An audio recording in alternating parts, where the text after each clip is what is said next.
And how much creative freedom does Nokia have preparing those applications that run in the Windows Phone ecosystem? Is it? I mean, do you follow certain guidelines and they have like open space for your innovations, or do you need to accept all those little steps that you take with the Microsoft team, for example? Yeah, one thing that's often I've spoken about it before, but when I met, first of all, there's sometimes a question of what have you done and what will you do to change the user interface of, right? This is a kind of thread that assumes that it needs changing, first of all, right? So the very early on in 2011, when I first met Albert Schum, I don't know if you have met him, but the lead designer for Windows Phone, great team. So we met in Boston quietly with the two teams, and we sat in the studio, and it was a kind of first introductory session. So we put up on the wall. It was all work on the walls. So we put the work on the walls and said, here's our work on our design approach. Talk through our principles, the way it's expressed in the products that we had then in the roadmap, and then they said, here's our approach to Metro and the user interface. And we had principles and ways of working right then. And then we actually sat there a little bit amazed, and we just drew arrows from each of the principles to another one and said, okay, it seems with slightly different words, we share a similar approach to what we do. We then went to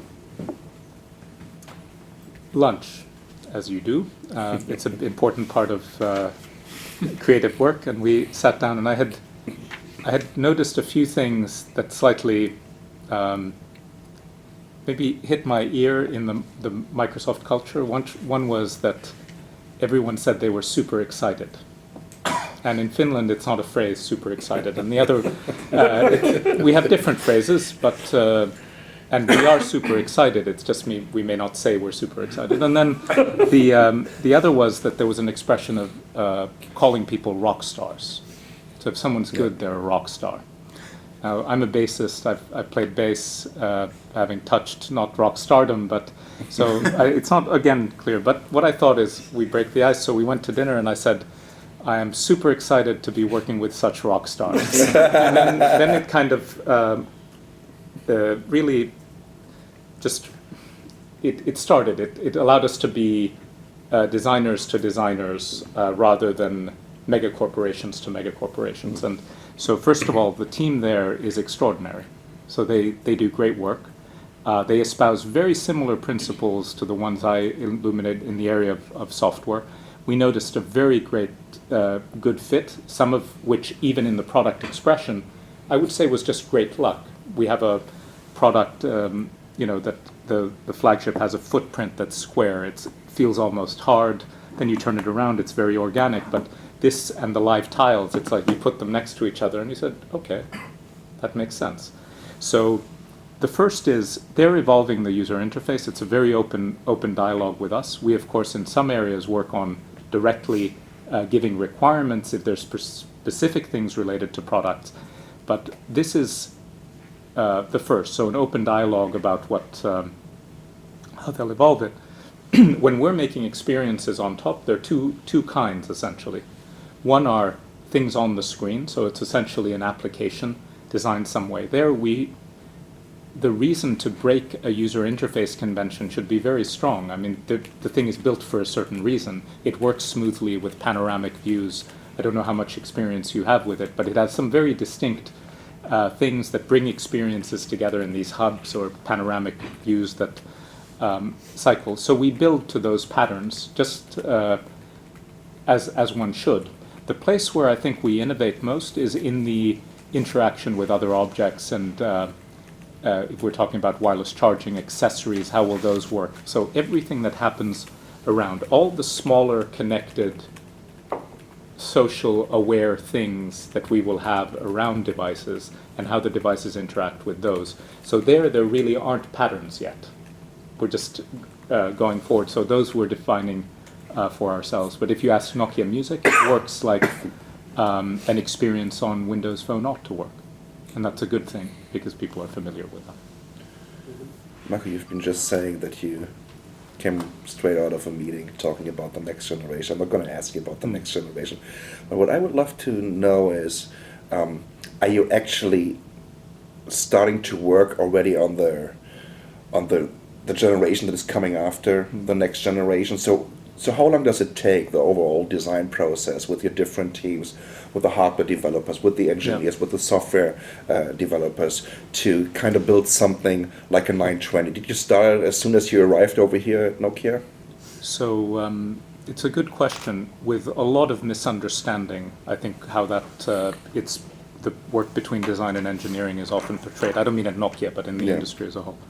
So first of all, we've taken a very consequent approach in building a family of products, of which you see two very beautiful siblings today, right?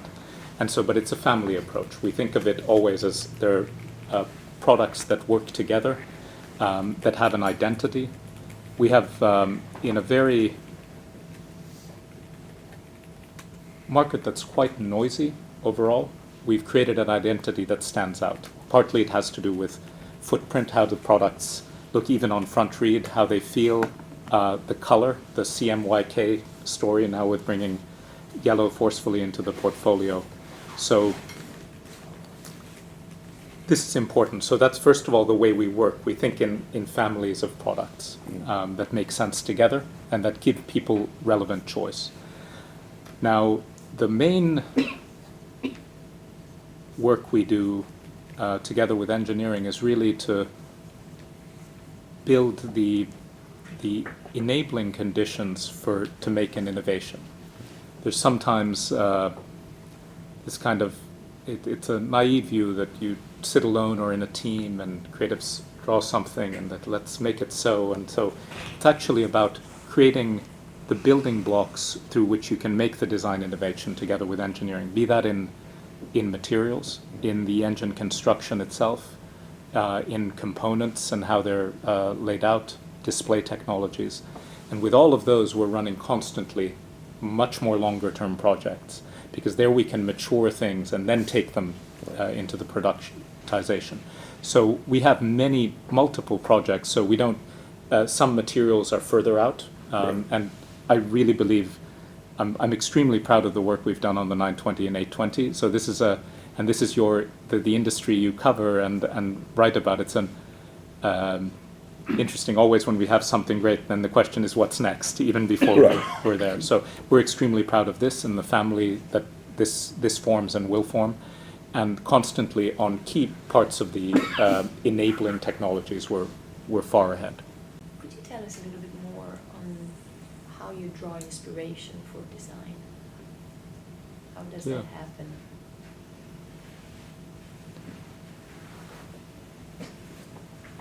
It's a good question. It comes from anywhere.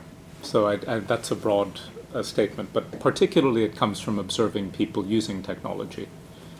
So I think that's deep in the Nokia design culture. It's not a principle I even enumerated because it's evident. It's unsaid. I mean, we constantly, meaning we watch, as we're particularly looking at the interactions we have with these devices, with the accessories and gear. There's constant observing with how people use the technologies, and we're still at early phases where particularly we have devices. I'm not saying we Nokia, we the industry, right? I've often said that for user interfaces, we're still where the car industry was in the 1890s. So in the 1890s, cars had tillers, like in boats, backward tillers. It took 15 years for the automotive industry to settle on the steering wheel as the dominant design of an automobile. So let's remember, we're extremely early still in terms of the, I think the work with Lumia that we do on top of Windows Phone it's a very fresh, modern approach. You asked about how much can you do with the tiles, and particularly I think the tiles and shortcutting deep into applications is an area in short term where you can innovate a lot. Also with accessories and gear, it basically gets rid of it couldn't be the case that the best we can do is applications where you go in, and then go out, and then start another application, go in. So anything that can start making the seams between those more fluid, and the tiles do some of that. The key example is the transport, a public transport app where you see your bus stop or your station with data on it. So you're surfacing data from there. So to come back to that, if we're going to make a more human form of interaction, and this, what I'm talking about here is a 10-year perspective at least, all right? It may seem odd taking such a long view, but if we're talking really about how the interaction develops, one thing that by observing people we've discovered, and which we have as a principle, is what we call the heads-up principle. So we should design the technology so that it doesn't require more attention than it needs of you. So touchscreen devices are immersive. They're much more immersive than they need to be. So let me give an example. Last night, if you stayed in Helsinki, you will have gone to see to a restaurant, and you will have seen people, couples, romantically pinching and zooming next to each other, head down, and so sort of, honey, what? And that's not necessary, partly because as human beings, we benefit from having more eye contact. It's fundamentally human. It's not.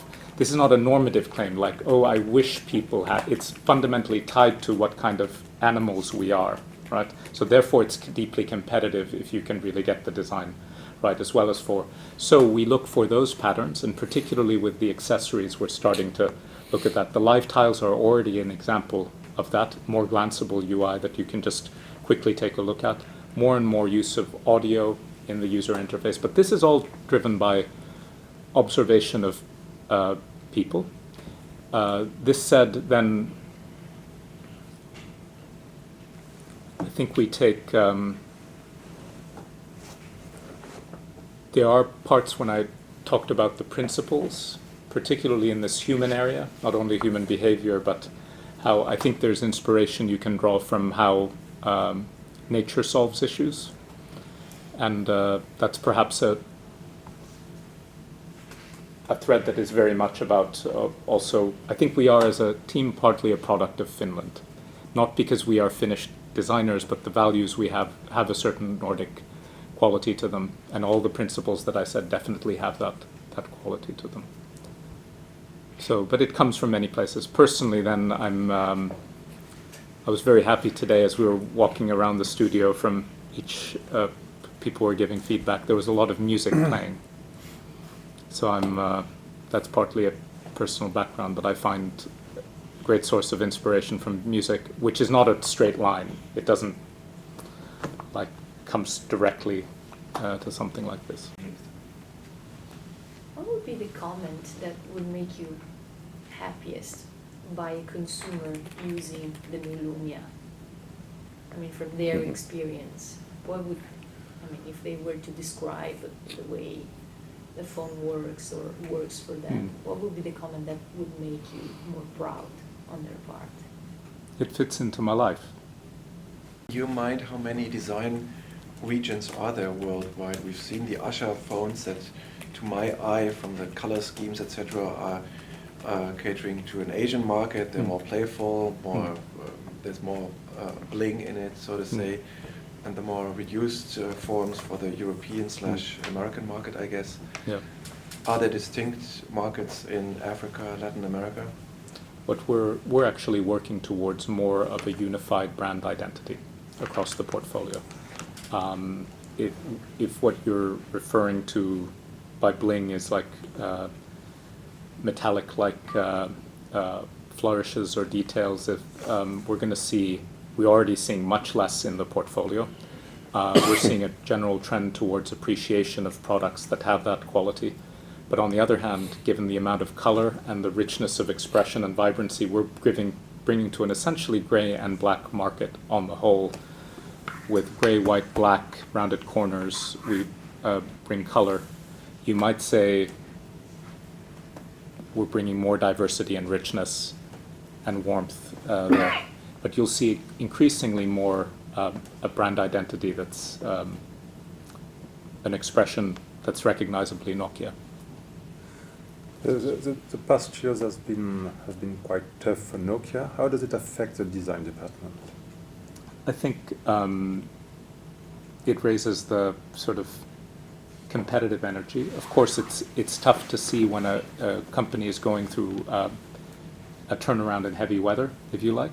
The design team overall feels quite energized because the designs have been well received, and the team is doing some of the best work in the industry. That's the way we feel.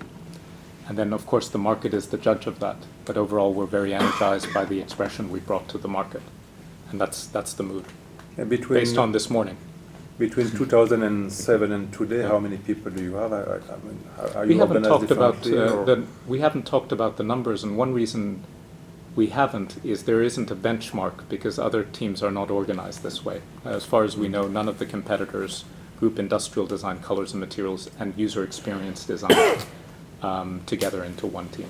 So we don't have what you would compare that to wouldn't be meaningful. Overall, we're a smaller, tighter, more senior team as we move on. And over the last 3 years, that's been the development in all those competencies. How do you build mock-ups of design principles when you want to create a user experience that refers to a place? You can't actually build an object. Do you use video? Yeah. Do you Very good question. When you said where do you draw inspiration, so one is observing human behavior. One key thing to observing human behavior is, of course, you can go in with a blank slate and say, go about your life and let's see how the phone. The other is to inject a prototype into that environment and learn from that, which is critical. So we have a variety of prototyping techniques. Of course, everything from a physical point of view, all materials are. You see early prototypes, typically things also coming already from tools, so we're working on the production process as it comes in. Different forms of modeling, starting from very, very low fidelity prototypes towards wax models to appearance models. And then what's critical is for this more human interaction is, for example, real working prototypes with touch interaction. Just today, not to give any concept away, but in order to verify how something might work gesturally environment, of course you have to build it, to use it, and then to learn. So we were just reviewing some prototypes of this kind related to accessories and the environment. And so we build them. We have, of course, model shops and then literally small teams that the designers together we prototype and build mock-ups of different levels of fidelity, central to the design process. And how long from the beginning to the market? Of a 1 year? depends or completely on months? the thing we're talking about. For example, Lumia 920. I think there's actually no simple way to answer the question. I know you're looking for like 9.5 months or something like this, which is not the answer. But we had already done work on the N9 and the Lumia 800. So we had already done work on the assembly and other things. Then we constantly kept on improving and iterating. So it depends from where you count. When you're introducing a new material or a new construction method, you have to do a lot of work pre-getting it ready, and then you drop it in, and then it can be quite quick, but you need to do that work in the beginning. So I'm sorry I can't answer. It's more complex work, but all the more exciting for it. I mean, in the early 90s, when Nokia introduced their first communicator, I think that was quite disruptive platform for that time. This was, for the very first time, something that we could call a smartphone back in the days. Right? Right now, we don't see any more physical keyboards at all. Well, I mean, you still have something on the Asher series, right? Yes. But the question is if this is already a smartphone or not. Maybe we might have different perspectives on this. Could you think of creating like the next generation of a communicator again? Because Nokia's been building these devices for over a decade. Right? Yeah, I think what you say is true. First of all, just from you pointed to the mobile phones, and I'm sure you've heard it from my colleagues, but the fact is that the industry and analysts are classifying things as smartphones. So clearly it's blurring. The fact that it may not be as much of interest to watching only a kind of US and Northern Hemisphere centric, but the fact is the reality and the perception by the industry and the people is of a smartphone experience. Is the ceiling coming in? I don't think so. So that's number one, and that's important because they are running then apps and games. But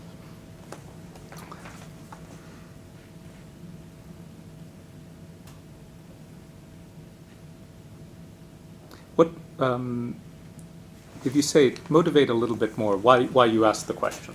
And that maybe helps me. Well, Yeah. actually, I absolutely love the communicator. Yeah. I've been using 3 generations of Yes. them. I think you've been building one of the most iconic keyboards at that time. Yes. For thumb typing, I grew up with this, and it might be different for a generation that grows up with a touch screen, right? When you Yes. see the kids using a touch screen and how they're typing it, I would never achieve the speed, right, and this accuracy on it. So that's why I love the communicator. Yeah. Plus, also, it kind of had the traditional clamshell design, so we could kind of refer to an original notebook design, and maybe that's why this was also such a disruptive design or platform in the way people adopted it, because they could kind of refer to a notebook. This isn't only a phone anymore. This is a kind of small little computer. Right. So the question was, thank you.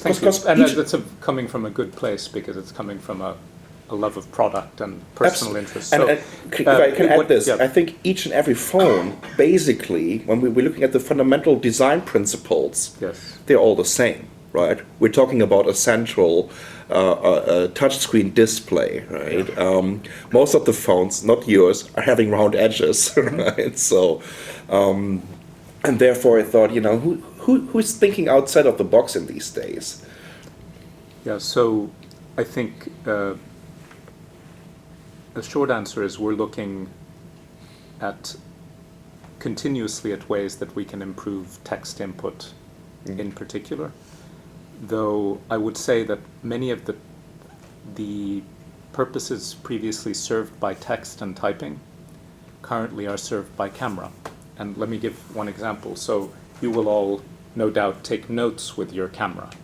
Even though you're professionals of the written word, you may see something like here's a bookstore or a cafe with opening hours, and you take a picture of the sign at the door, it's geotagged, and that's it. So I think the general, more broad phenomenon of taking notes easily, not in a academic or journalistic sense, but just for remembering things for later, is very important. Both audio, photography, and so on. So we look my own view is that there's still room for innovation, even on the glass in text input, and speed of that. So consider yes, and you are not alone. You are not alone. Okay. You are correct in describing the general trend in the industry. I'm not talking consumer trend, but rather the trend by all manufacturers to make smartphones that are pieces of glass.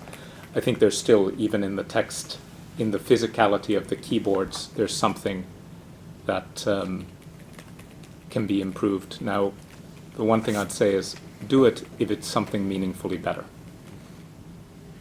That's the only reason to do something, if we can do something meaningfully better in reintroducing. Do we have any? If you need to make a choice, what is for you the most important, design or functionality? Because the SD slot is removed for the design, Yeah. And what's the most important for you? Okay. I don't make the distinction. I don't. I know it's a distinction some people make, but for me the design is the product. So the design is the balanced expression of what gets into the product and how it's expressed. But sometimes you like to make a choice, no? Yeah, but I wouldn't put the choice, you said design versus functionality. So for me, design is the overall product expression. And there is no, it's certainly case by case. These are a real balance. If you want to make something that's solid and reliable, that has a floating lens that allows you to do optical image stabilization and all of these things, you're constantly balancing these bits every single way, all the way to the end, making sure that writing it. But for the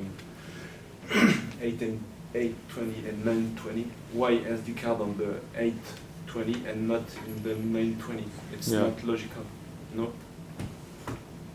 There are always stories that lead to these choices. So, understood. I think it's very contextual for all of these. But you ask a good question. But for me, just the point I want to make is design is not a form or physical form. It's the product expression. It's what it does and how it does it overall. So if you're unhappy with a choice, then that would be a critique of the overall design, not a compromise between design. I believe So maybe out of time. Was there anyone else that I didn't hear from or? Someone else on his way, so you can have Okay. 5 minutes, I guess.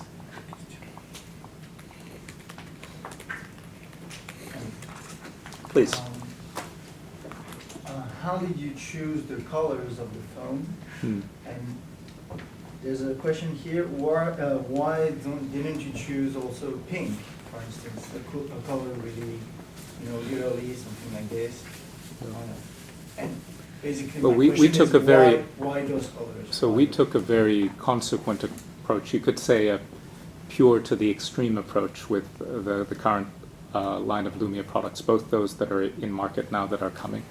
So we really took initially 100% 100% process colors: cyan, magenta, yellow, black, white. Okay, CMYK.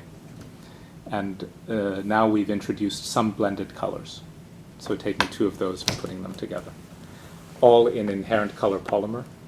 So the polymer itself is colored. Again, if it scratches, it's not painted plastic. And now when we're doing the blends, we're taking quite a consequent approach there, and you'll see more of that. Why did we do that? We felt that those would stand the test of time. They also form an identity, so they're recognizable right now. Quite some people, if you lead, others follow. Bring it on. We're still associated with it, not in the sense of pretending to own any colors, but rather this is what we stand for. And if you search online for our products, you get a sense of what we stand for immediately in the images that are coming there. So it's a kind of the pure principle applied to color, CMYK. Now we introduce blended colors. And as we go out with, if you look at the Lumia 920, for example, headset, phone, paired in color. Simple things, not trivial to do, but simple things that express an attention to detail in everything that we do. I'm actually not sure whether it has been announced, but you can check. It's a small detail, but shows the dedication to attention to detail in every single product. So with the Lumia 920, because of the good capability to reproduce audio and high quality overall, we did a series of miniatures with an orchestra. So we actually recorded up. We have a small sound design team. Arguably our sound design is best in the industry, I would say, the quality of the work. But we did a series of miniatures on ringtones, so we actually recorded them with the orchestra and come back, and they now ship for the first time with the 920. You may find that odd, but when you hear them, you'll understand why. They're very beautiful.